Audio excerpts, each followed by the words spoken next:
Hello guys, welcome to our YouTube channel study with M. आज मैं आप सभी के लिए काफ़ी इंपॉर्टेंट वीडियो लेके आई हूँ। तो देखिए, आगामी फॉरेस्ट गार्ड के एग्जाम के रिगार्डिंग हमारे द्वारा forest guard special mock series start कर दी गई है, जिसका पार्ट सेकंड आज मैं आप सभी के लिए लेके आई हूँ।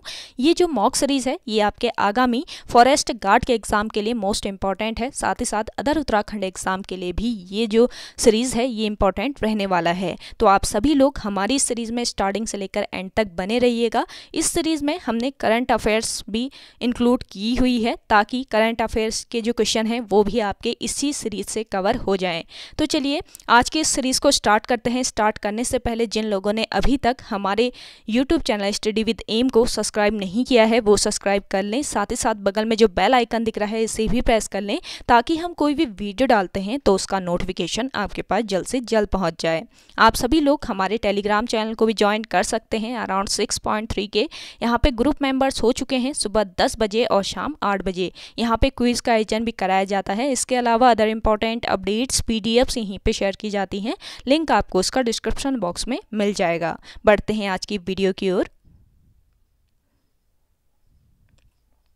इस सीरीज का पहला क्वेश्चन है, किस अधिनियम ने भारतवासियों को अपने देश के प्रशासन में कुछ हिस्सा लेना संभव बनाया? तो ये कौन सा अधिनियम था? ये था चार्टर एक्ट 1833। ऑप्शन सेकंड इस क्वेश्चन का करेक्ट आंसर है। देखिए, 1833 का चार्टर एक्ट उदार अवधारणा पर आधारित था। किस अवधारणा पर?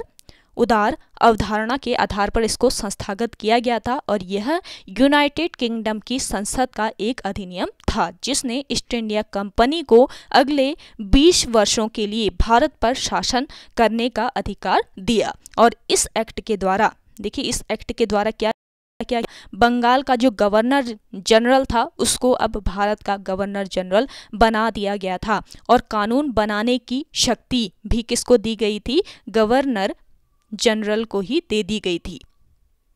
इस अधिनियम के द्वारा कानून बनाने की जो शक्ति थी ये गवर्नर जनरल को ही दे दी गई थी, और भारतीयों के साथ धर्म, जाति, रंग, वंश के आधार पर भेदभाव नहीं किया जाएगा, ऐसा 1833 के चार्टर एक्ट में कहा गया। तो ये अधिनियम जो है, चार्टर एक्ट 1833 जो अधिनियम है, ये भारतवासियों को अपने देश के प्रशासन में इसने कुछ हिस्सा लेना संभव बनाया। तो इम्पॉर्टेंट क्वेश्चन है आगामी एग्जाम के लिए, ध्यान रखिए। अगला देखिए, बंधुआ मजदूर अधिनियम संसद ने कब पारित किया था?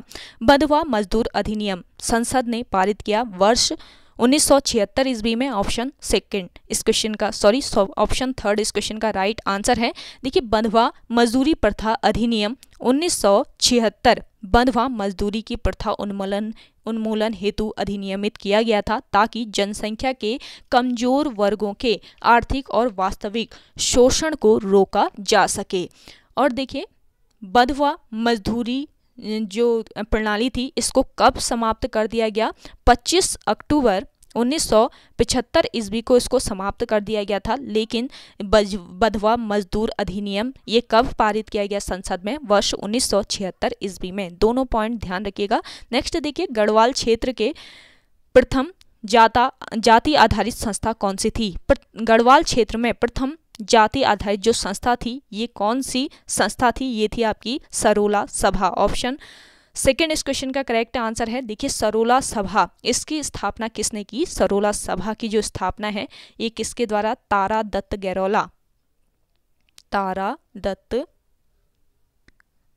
गैरोला के द्वारा इसकी स्थापना की गई। देखिए, तारा दत्त गैरोला, इनके जन्म की अगर हम बात करें तो इनका जन्म कब हुआ? वर्ष 1875 ईस्वी को टिहरी जनपद में इनका जन्म हुआ। और देखिए, वर्ष 1901 ईस्वी में इन्होंने गढ़वाल हितकारिणी सभा की स्थापना की। वर्ष 1917 ईस्वी में इन्हें राय बहादुर की उपाधि दी गई थी। और देखिए, कुमाऊं परिषद का जो दूसरा अधिवेशन हुआ था, कहाँ पर हुआ?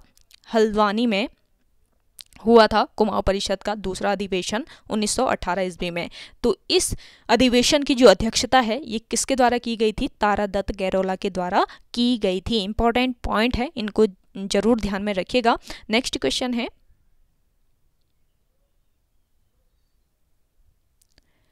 राज्य में शैलेश मटियानी पुरस्कार किस क्षेत्र में दिया जाता है? देखिए, राज्य में शैलेश मटियानी पुरस्कार ये दिया जाता है किस क्षेत्र में? शिक्षा के क्षेत्र में। इंपॉर्टेंट क्वेश्चन है। ऑप्शन फर्स्ट बिल्कुल राइट आंसर हो जाएगा। देखिए शिक्षा के क्षेत्र में उत्कृष्ट कार्य करने के लिए वर्ष 2021 के राज्य शैक्षिक शैलेश मटियानी पुरस्कार की घोषणा भी अब कर दी गई है और यह पुरस्कार इस वर्ष कितने शिक्षकों को दिया जाएगा? 18 शिक्षकों को ये पुरस्कार इस बार दिया जाएगा, जिसमें से 13 जो पुरस्कार हैं ये प्रारंभिक शिक्षा के शिक्षकों को और 4 पुरस्कार माध्यमिक शिक्षा के शिक्षकों को और आपके एक पुरस्कार जो है ये प्रशिक्षण संस्थान के शिक्षकों को दिया जाएगा। एक पुरस्कार प्रशिक्षण संस्थान के शिक्षक को दिया जाएगा। तो टोटल मिलाकर 18 जो पुरस्कार है इस वर्ष शिक्षकों को दिए जाएंगे वर्ष 2021 के। तो ये ध्यान रखेंगे, करंट से रिलेटेड ये क्वेश्चन है। अगला देखिए, हाल ही में नीति आयोग द्वारा जारी राज्य और जलवायु सूचकांक में उत्तराखंड किस पायदान पर है? मोस्ट इम्पॉर्टेंट है, करंट का क्वेश्चन है और आप देखते हैं सूचकांक वाले करंट जो हैं वो आयोग द्वारा पूछे ही जाते हैं। तो इस क्वेश्चन को बिल्कुल याद कर लीजिए। हाल ही में नीति आयोग के द्वारा जारी किया गया है राज्य ऊर्जा और जलवायु सूचकांक, जिसमें उत्तराखंड का स्थान कौन सा है? 5वां। इसमें उत्तराखंड राज्य का स्थान है। ऑप्शन थर्ड बिल्कुल राइट आंसर हो जाएगा। देखिए देश के बड़े राज्यों के ऊर्जा और जलवायु सूचकांक में उत्तराखंड 5वें स्थान पर है। और देखिए सूचकांक के 6 मापदंडों और 27 संकेतकों 6 मापदंडों और 27 संकेतकों के आधार पर नीति आयोग द्वारा जारी पहले चरण की रैंकिंग में गुजरात जो है ये पहले नंबर पर है। पहले नंबर पर कौन सा राज्य है? गुजरात राज्य है, नोट कर लीजिएगा, इंपॉर्टेंट है। और देखिए केरल जो है ये आपका दूसरे नंबर पर है और तीसरे नंबर पर किस राज्य का स्थान है? पंजाब का। पंजाब जो है ये तीसरे स्थान पर है। पहला है गुजरात, दूसरा है केरल राज्य और तीसरे नंबर पर है पंजाब राज्य। और अब हमारा जो उत्तराखंड है ये किस नंबर पर है? ये है 5वां स्थान इसने हासिल किया है उत्तराखंड राज्य ने। और 20 बड़े राज्यों की रैंकिंग की अगर हम बात करें तो 20 बड़े राज्यों की रैंकिंग में मध्य प्रदेश जो है, मध्य प्रदेश ये कितने नंबर पर? 19वें नंबर पर है। जबकि 20वें स्थान पर कौन है? 20वें स्थान पर है आपका छत्तीसगढ़ राज्य। तो ये इंपॉर्टेंट है आपके आगामी एग्जाम के लिए, इसको ध्यान रखिए। अगला देखिए, राज्य के लोहाघाट चंपावत में आईटीबीपी वाहिनी की स्थापना कब हुई थी? देखिए राज्य के लोहाघाट चंपावत में है आईटीबीपी वाहिनी और वहां पर इसकी स्थापना कब की गई थी? 2 मार्च 2012 को। ऑप्शन फर्स्ट इस क्वेश्चन का राइट आंसर हो जाएगा। देखिए आईटीबीपी यानी आपका इंडो तिब्बती बॉर्डर पुलिस फोर्स होता है इसका फुल फॉर्म, ये भी ध्यान रखिए। तो ये कहाँ पर स्थित है? लोहाघाट चंपावत में ये स्थित है। लोहाघाट के छमनिया चौड़ में स्थित है आपका आईटीबीपी वाहिनी। तो लोहाघाट के छमनिया चौड़ में स्थित आईटीबीपी की 36वीं वाहिनी का 15वां स्थापना दिवस अभी हाल ही में मनाया गया है। और देखिए 27 जनवरी आईटीबीपी जो है ये 27 जनवरी 2007 को लोहितपुर अरुणाचल प्रदेश में प्रशिक्षण केंद्र के रूप में स्थापित हुई थी। ये ध्यान रखेंगे, वर्ष 2007 को ये लोहितपुर अरुणाचल प्रदेश में प्रशिक्षण केंद्र के रूप में स्थापित हुई थी आईटीबीपी। और इसकी कमान सबसे पहले किसने संभाली थी? सेनानी अचल शर्मा ने सबसे पहले इसकी कमान संभाली थी। और देखिए 2 मार्च 2012 को लोहाघाट में इस वाहिनी की स्थापना, आईटीबीपी वाहिनी की स्थापना की गई थी। इंपॉर्टेंट क्वेश्चन है ये भी। तो हाल ही में इसका 15वां स्थापना दिवस मनाया गया है। तो आगामी एग्जाम के लिए करंट से क्वेश्चन बन सकता है इससे। अगला देखिए, जोग फॉल किस राज्य में स्थित है? जोग फॉल है किस राज्य में? आपके कर्नाटका राज्य में। ऑप्शन फोर्थ बिल्कुल राइट आंसर हो जाएगा। देखिए कर्नाटक राज्य के शिमोगा जिले में किस जिले में? शिमोगा जिले में। किस नदी पर पूछा जाए तो कौन सा नदी हो जाएगा? शरावती नदी पर स्थित है। कौन सा फॉल? जोग फॉल। और इसको देखिए, जोग फॉल को ही प्लंज झरना कहा जाता है। पूछा जा सकता है जोग फॉल या आपसे प्लंज झरना बताइए किस राज्य में लोकेटेड है, तो आपको पता रहना चाहिए। एक ही नाम, एक ही झरना है ये जिसका प्लंज झरना भी नाम है, इसको प्लंज झरना भी कहा जाता है, ये ध्यान रखेंगे, इंपॉर्टेंट पॉइंट है। और भारत का सबसे ऊंचा झरना बताइए कौन सा है? अगर क्वेश्चन पूछा जाता है आपसे तो नोट कर लीजिएगा, कुचिकल झरना। कुचिकल झरना राज्य का सबसे ऊंचा झरना है। वीडियो पसंद आ रही है तो लाइक कर लीजिए। जिन लोगों ने अभी भी हमारे YouTube channel study with M को सब्सक्राइब नहीं किया है वे लोग जरूर सब्सक्राइब कीजिएगा। देखिए 1-2 दिन से मेरे को टाइम नहीं मिल पाया था इसलिए रिकॉर्ड नहीं कर पाई थी, तो उसके लिए माफ़ी चाहूँगी। और आज से कंटिन्यूसली ये क्लास आपको शाम को 5 बजे प्रोवाइड की जाएगी, तो डेली शाम 5 बजे आप ज़रूर इसको देखिएगा, इस सीरीज़ को, क्योंकि 2 बजे पॉसिबल नहीं हो पा रहा है, थोड़ा सा टाइम जो है ये गड़बड़ा जा रहा है मेरा। तो शाम को 5 बजे ये सीरीज़ आपको डेली ही मिल जाया करेगी, तो 5 बजे विजिट कर लीजिए। और जिन लोगों ने अभी भी चैनल को सब्सक्राइब नहीं किया है वे लोग सब्सक्राइब कर लीजिए। देखिए एक से एक इंटरेस्टिंग क्वेश्चंस आपको इस सीरीज़ में प्रोवाइड कराए जा रहे हैं, और साथ ही साथ ये सीरीज़ आपके अदर एग्ज़ाम्स के लिए भी इम्पॉर्टेंट रहेगी, तो जो लोग अदर एग्ज़ाम्स की तैयारी कर रहे हैं वो लोग भी इस सीरीज़ को फॉलो कर सकते हैं। तो ज़्यादा से ज़्यादा लोगों तक इस सीरीज़ को पहुँचाइएगा और कमेंट सेक्शन में कमेंट करके बताइएगा कि ये सीरीज़ आपको कैसी लग रही है। अगला है मंडल आयोग किससे संबंधित है? देखिए मंडल जो आयोग है ये संबंधित है किससे? पिछड़ी जाति से। ऑप्शन फर्स्ट बिल्कुल राइट आंसर हो जाएगा आपका, पिछड़ी जाति से संबंधित है मंडल आयोग। बिंदेश्वरी प्रसाद मंडल, बिंदेश्वरी प्रसाद मंडल की अध्यक्षता में इस आयोग का गठन किया गया था, ये ध्यान रखेंगे। किस मंडल की अध्यक्षता में बताइए मंडल आयोग का गठन किया गया था, ये क्वेश्चन पूछा जा सकता है। तो कौन से मंडल? बिंदेश्वरी प्रसाद मंडल की अध्यक्षता में मंडल आयोग का गठन किया गया था। और किस सरकार के द्वारा? मोरारजी देसाई सरकार के द्वारा इस आयोग का गठन किया गया। किस वर्ष? वर्ष 1978 ईस्वी में मंडल आयोग का गठन किया गया, और मंडल आयोग की ही अनुशंसा पर अगस्त 1990 ईस्वी में ओबीसी को आरक्षण दिया गया था। इंपॉर्टेंट पॉइंट्स है गाइस, इनको आप स्किप मत कीजिएगा, इनको नोट डाउन जरूर कर लीजिए, काफ़ी हेल्पफुल रहते हैं ये पॉइंट आपके आगामी एग्जाम के लिए। अगला देखिए, राज्य में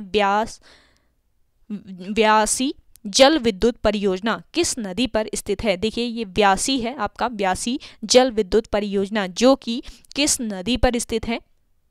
व्यास जल विद्युत परियोजना भी इसको कहते हैं, ये भी ध्यान रखेंगे। तो राज्य में व्यास या व्यासी जल विद्युत परियोजना ये किस नदी पर है? यमुना नदी पर है। ऑप्शन फर्स्ट बिल्कुल करेक्ट आंसर है। व्यासी जल विद्युत परियोजना ये किस जिले में? जिला पूछा जाए तो देहरादून जिले के कालसी क्षेत्र में यमुना नदी पर, किस नदी पर? यमुना नदी पर बनी है यह परियोजना। और यह परियोजना, इसकी विद्युत उत्पादन क्षमता कितनी है? 120 मेगावाट इसकी विद्युत उत्पादन क्षमता है। और इसी परियोजना की जो झील है, इसी परियोजना की झील में कौन सा गांव? लोहारी गांव अभी बहुत चर्चा में है, ये गांव लोहारी गांव जो है ये समाहित हो गया है। तो आप इसको भी, ये क्वेश्चन भी जरूर ध्यान रखिएगा, करंट से रिलेटेड ये क्वेश्चन है, अभी हाल ही में काफ़ी चर्चा में चल रहा है लोहारी गांव, जो कि झील में समाहित हो गया है इसी परियोजना की झील में। और गांव के 66 लोहारी गांव के 66 परिवारों के पुश्तैनी घर इस झील में डूब गए हैं। तो इसमें जो परिजन हैं इनके घर जो हैं ये डूब गए हैं, तो काफ़ी वो लोग विलाप कर रहे थे, रो रहे थे। तो ये काफ़ी चर्चा में है ये परियोजना, तो इसको ध्यान जरूर रखिएगा, लोहारी गांव स्पेशली। अगला है, निर्मल अखाड़ा धार्मिक संगठन का मुख्यालय कहाँ पर है? निर्मल अखाड़ा धार्मिक संगठन, इसका मुख्यालय है किस जनपद में? हरिद्वार में है। ऑप्शन सेकंड बिल्कुल करेक्ट आंसर हो जाएगा। अगला देखिएगा, जीएसटी का संबंध किस संविधान संशोधन से है? जीएसटी का संबंध है 101वां संविधान संशोधन से। ऑप्शन फर्स्ट बिल्कुल करेक्ट आंसर है। देखिए जीएसटी जो है ये कब से लागू हुआ था? 1 जुलाई 2017 से ये लागू हुआ। और कहाँ पर, कौन सा राज्य पहला था जहाँ पर जीएसटी लागू किया गया था? ये था आपका असम राज्य, ये ध्यान रखेंगे। और देखिए जीएसटी समवर्ती सूची, किस सूची का? समवर्ती सूची का ये अप्रत्यक्ष कर है। और जीएसटी संविधान के आर्टिकल 246 ए में आया, ये ध्यान रखेंगे। किस अनुच्छेद से आया ये, किस अनुच्छेद में आया? तो 246 ए जो आर्टिकल है संविधान का, तो इसमें ये आया जीएसटी। और किस समिति की सिफारिश पर पूछा जाए तो किस समिति की सिफारिश पर? विजय केलकर समिति की सिफारिश पर जीएसटी आया है। ये पॉइंट ध्यान रखेंगे। अगला देखिएगा,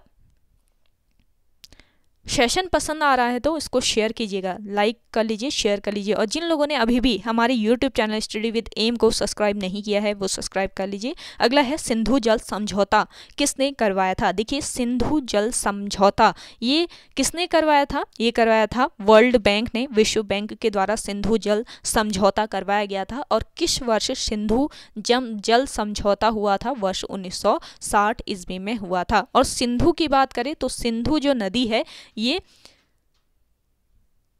सिंधु नदी की सबसे बड़ी जो सहायक नदी है, ये कौन सी नदी है? ये है आपकी चेनाब नदी। और देखिए चेनाब नदी पर 2 परियोजनाएं बनी हैं। एक है आपके बगलीहार परियोजना, दूसरी है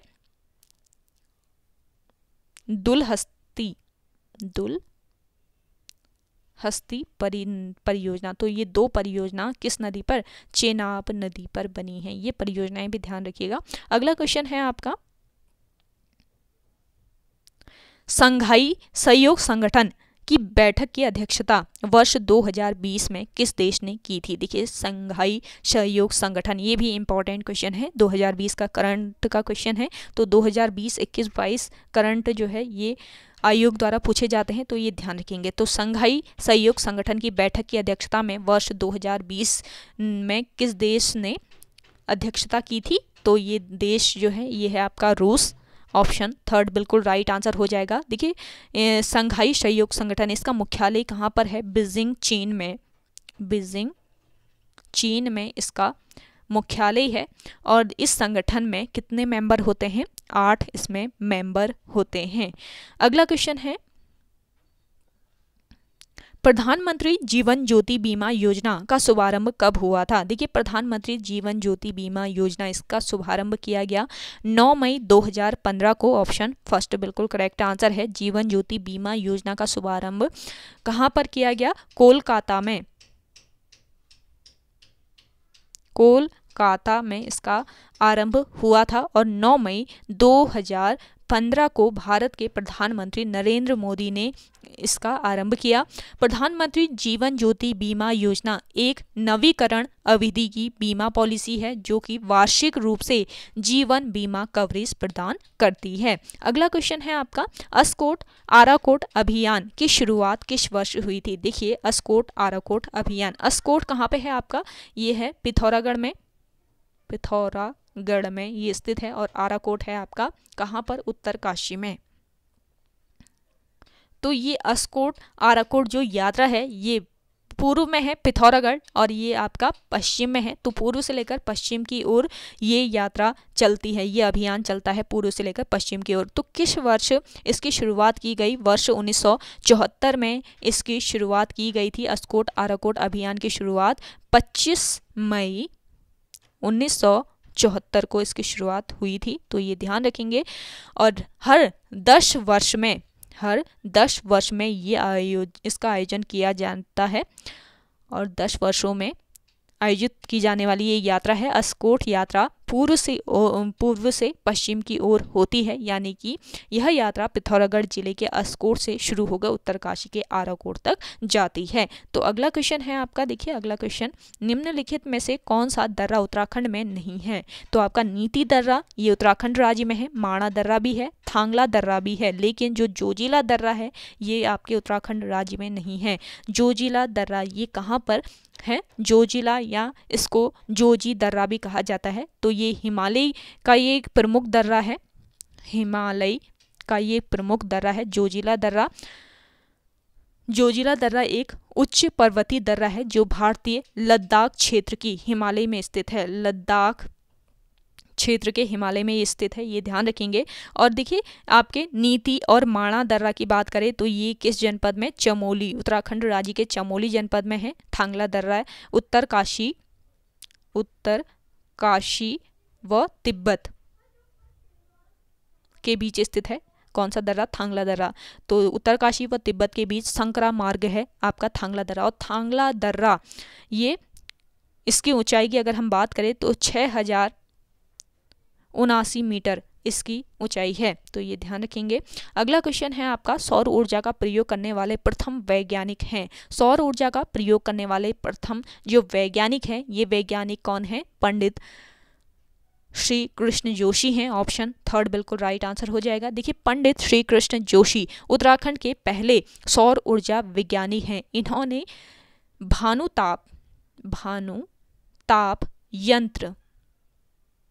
भानुताप नामक जो यंत्र है इसकी खोज की थी पंडित श्री कृष्ण जोशी।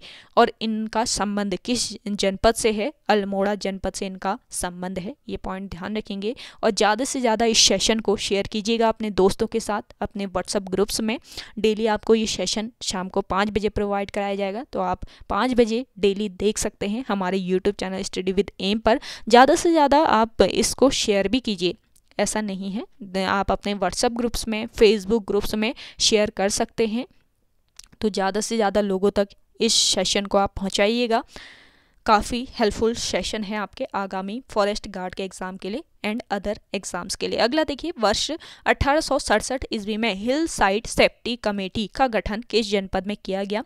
देखिए हिल साइड सेफ्टी कमेटी का गठन कब हुआ, वर्ष 1867 ईस्वी में हुआ। और किस जनपद में, नैनीताल जनपद में इसका गठन किया गया। ऑप्शन फर्स्ट बिल्कुल करेक्ट आंसर है। 1867 ईस्वी में नैनीताल में प्रथम बार भूस्खलन हुआ था और इसके कारणों का पता लगाने के लिए हिल साइड सेफ्टी कमेटी गठित की गई थी। और इस कमेटी का जो गठन है ये किसने किया था, हेनरी रैमजे ने इस कमेटी का गठन किया था। और देखिए नैनीताल में वर्ष 1880 ईस्वी में संकटपूर्ण भूस्खलन हुआ था। पहला भूस्खलन तो हुआ था 1867 में, और संकटपूर्ण जो भूस्खलन हुआ था ये कब हुआ था, वर्ष 1880 ईस्वी में। अगला क्वेश्चन है, वित्तीय आपातकाल संविधान के किस अनुच्छेद में है। देखिए वित्तीय आपातकाल ये संविधान के किस अनुच्छेद में है, अनुच्छेद 360 में। ऑप्शन फर्स्ट बिल्कुल करेक्ट आंसर हो जाएगा। अब तक वित्तीय आपातकाल कितने बार लगा है ये आप कमेंट करके बताइएगा कमेंट सेक्शन में। आज का ये क्वेश्चन है आपका। अगला देखिए, विश्व आर्द्र भूमि दिवस कब मनाया जाता है। इंपॉर्टेंट क्वेश्चन है ये भी। देखिए एक दिवस तो पूछा ही जाता है, इसलिए एक सेशन में एक दिवस से भी क्वेश्चन आपका इंक्लूड किया जा रहा है ताकि दिवस भी आपके यहाँ पे कवर हो जाए। इसके अलावा करंट अफेयर्स भी इसमें कवर हो जा रही है आपकी। 3 से 4 क्वेश्चन डेली करंट के क्वेश्चन रखे जा रहे हैं जो कि आपके आगामी फॉरेस्ट गार्ड के एग्ज़ाम में आपकी करंट भी इससे क्लियर हो जाएगी। तो डेली आप इस सेशन को फॉलो कीजिएगा और ज़्यादा से ज़्यादा लोगों तक पहुंचाइएगा। और विश्व आर्द्र भूमि दिवस की बात करें तो ये कब मनाया जाता है, 2 फरवरी को विश्व आर्द्र भूमि दिवस मनाया जाता है। ऑप्शन सेकंड इस क्वेश्चन का करेक्ट आंसर हो जाएगा। तो ओके गाइज, आज की इस क्लास में इतना ही। आई होप आपको आज की ये क्लास पसंद आई होगी। अगर आज की ये क्लास आपको पसंद आती है तो इस क्लास को शेयर कीजिएगा ज़्यादा से ज़्यादा लोगों तक। और जिन लोगों ने अभी भी हमारे YouTube channel study with M को सब्सक्राइब नहीं किया है वे लोग ज़रूर सब्सक्राइब कर लीजिए। चलिए मिलते हैं एक नई इंटरेस्टिंग वीडियोज़ के साथ, तब तक के लिए धन्यवाद।